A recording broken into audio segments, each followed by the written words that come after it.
Bonsoir à tous et bienvenue à Perspective.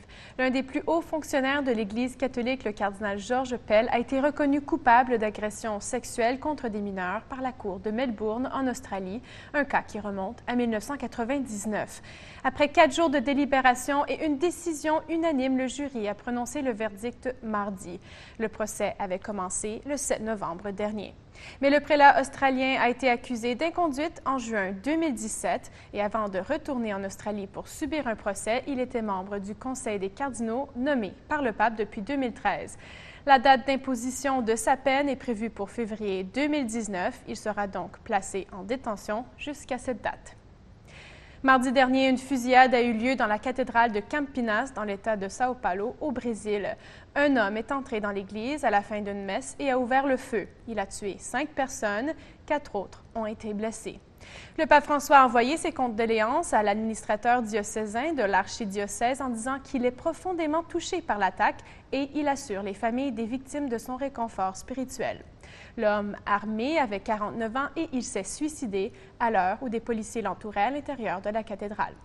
L'Église a réouvert ses portes hier pour une messe en mémoire des victimes. En France, un homme a aussi ouvert le feu dans un marché de Noël à Strasbourg mardi soir dernier.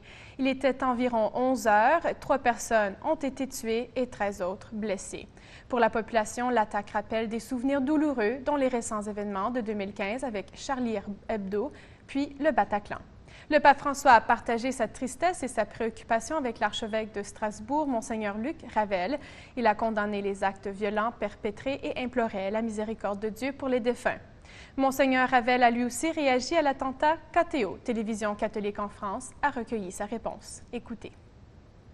Et puis c'est une réaction immédiate ensuite de relire ce que j'étais en train de vivre avec ces événements de 2015 que j'avais vécu aussi en direct. On s'en souvient, Charlie Hebdo, le Bataclan, qui nous avait traumatisés profondément bien au-delà de Paris.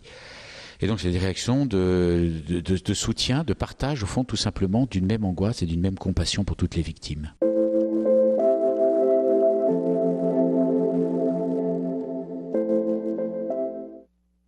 Dans la douleur, eh bien, ce sera d'abord ceux qui sont touchés physiquement, ceux qui sont décédés, ceux qui sont victimes de blessures graves, avec encore des urgences absolues. Grâce, entre autres, à nos aumôniers d'hôpitaux. C'est eux qui sont les mains, si j'ose dire, de Jésus dans les hôpitaux. Essayer d'accompagner tous ceux, en fait, et ils vont être innombrables, qui ont été traumatisés. J'imagine ces petites rues bondées de monde, avec des gens qui hurlent, qui courent dans tous les sens, qui entendent des coups de feu. Qu'est-ce qui se passe? Et donc, même s'ils n'ont rien vu, ils ont pris vraiment dans leur corps et dans leur cœur et dans leur psychisme le choc, un tsunami d'angoisse.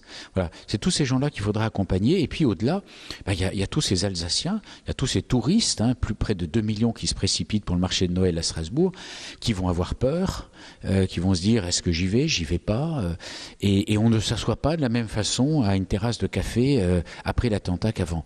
Alors comment les accompagner?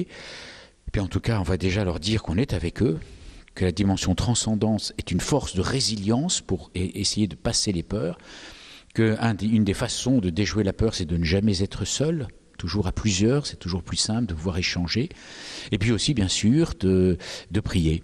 Alors sur ce thème, nous avons 2 initiatives très concrètes.